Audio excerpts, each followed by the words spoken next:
Irmãos, a palavra vai falar para nós que eles fizeram um complô, fizeram um conluio ali. O que eles fizeram? Uma conspiração para que fizesse um edito pelo qual o rei pudesse assinar e depois não pudesse ser revogado por espaço de 30 dias. Se alguma pessoa fizesse uma petição ao seu Deus e não ao rei, seria lançado na cova dos leões. Mas aquilo ali, irmãos, era uma armadilha. E a palavra nos diz, irmãos, quando Daniel ficou sabendo desse edito, ele entrou na casa dele, e a casa dele tinha janelas abertas, e ele orava 3 vezes ao dia, e aqueles homens foram e espiaram ele orando ao seu Deus. E a palavra vai nos dizer, irmãos, que eles foram ao rei, e disseram, se alguém fizesse daquela forma que estava o edito, o que aconteceria? O rei falou, será jogado na cova dos leões. Porém, o rei gostava de Daniel. Só que como o rei não sabia quem era que eles estavam dizendo, eles disseram, mas Daniel, ele está fazendo isso. E o rei ficou muito triste, irmãos, e pegaram Daniel, e através daquele edito, o rei tiveram que jogar, que lançar Daniel na cova dos leões.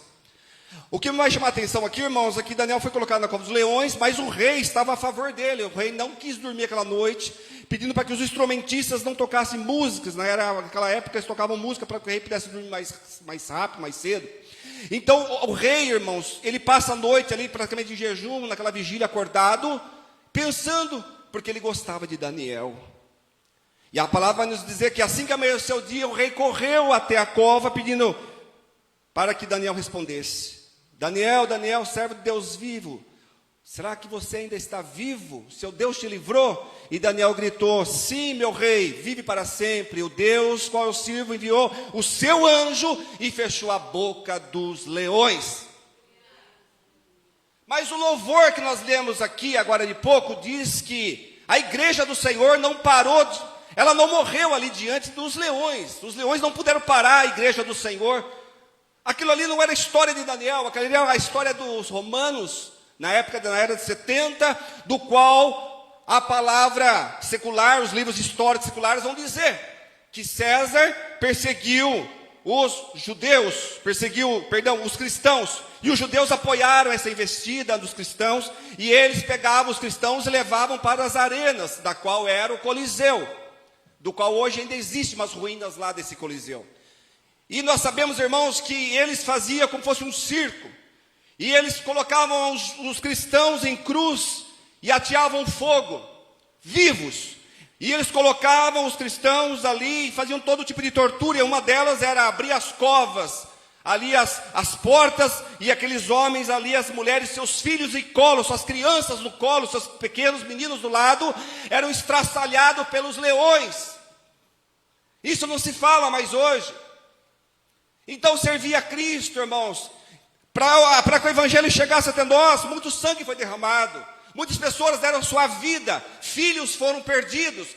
Só tinha uma forma de evitar os leões: renuncia ao teu Deus, pega o incenso e queima o incenso diante da imagem de César. Era assim que podia escapar do martírio. E a palavra, irmãos, nos revela que Deus enviou o seu anjo para que livrasse Daniel da cova dos leões. Mas Deus não enviou nenhum anjo para que livrasse os cristãos, os filhos, as mulheres, os avós das covas dos leões, irmãos, lá no Coliseu.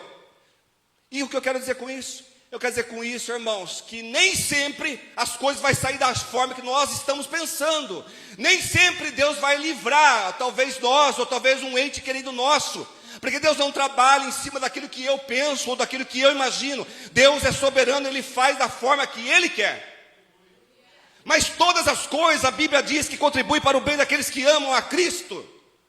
Então, se quem tem que morrer, morre. Quem tem que viver, vive. Deus é soberano, Ele sabe o que faz.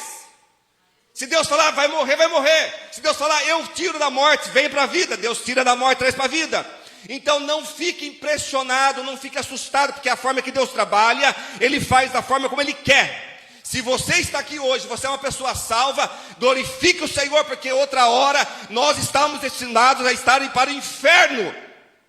Mas pessoas morrem e vão para o inferno. Deus é soberano, Ele salva quem Ele quer, e Ele permite quem quer. Todos nós estamos mortos, todos nós estamos perdidos. E Deus, pela sua graça, vai lá e salva alguns. É Deus quem escolhe, não somos nós quem escolhemos. Todos nós somos pecadores, desde a queda de Adão e Eva, todos nós somos pecadores. Então, o que eu quero dizer com isso? Eu quero dizer com isso que Daniel foi salvo, mas muitos lá naquele lugar, no Coliseu, morreram por amor a Cristo. E porque Jesus não enviou um exército de anjos ali? Nem precisava, um anjo só. A Bíblia diz que matou o exército de Senaqueribe, rei da Síria. Um anjo matou 180.000 soldados numa noite. Se Deus enviasse um anjo ali, mataria todos aqueles infiéis e ímpios. Nero foi a mesma coisa, fazia atrocidades. Então nós tivemos ali pessoas que derramaram o seu sangue para que hoje você tivesse a palavra do Deus vivo. Então nós não podemos esquecer que alguns Deus livra, outros Deus permite. Lá em Atos capítulo 12, a Bíblia diz que Tiago foi morto pela espada, mas Deus enviou o seu anjo e salvou Pedro da prisão, e salvou Pedro de ser decapitado no outro dia. Então, irmãozinho, não queira questionar Deus. As coisas de Deus não tem como nós entendermos. As coisas de Deus Ele faz pela sua grande, pela sua eterna sabedoria. Então, se você anda questionando Deus, você tem que falar ao contrário. Deus, faça a tua vontade na minha vida, na minha família. Porque tem pessoas aqui que estão questionando Deus. Então fala para Deus: Deus, a partir de hoje, a minha vida está nas mãos do Senhor. E Ele sabe o que faz, irmãos. Ele sabe o que faz. E se você tem promessa de Deus, e se você estiver na presença de Deus, Ele vai cumprir, porque fiel é o que prometeu. Amém, igreja? Essa é a palavra que Deus colocou no meu coração. Eu ia falar lá no livro de Samuel, capítulo 6, fala a memória. E a hora que tocou o louvor e eu vi, os leões não puderam parar a igreja do Senhor. Mas quando você vê o contexto daquela história, não pensa que é Daniel, não. Aquela história ali, é lá no Coliseu. Morreram, mas a igreja está viva no século 21, no ano 2025, glorificando o Senhor. E onde está Pilatos? Onde está César? Onde está Herodes? Mas a igreja de Deus está viva. E o único rei é o Rei dos Reis e o Senhor dos Senhores. E as palmas louve o Senhor. Deus abençoe.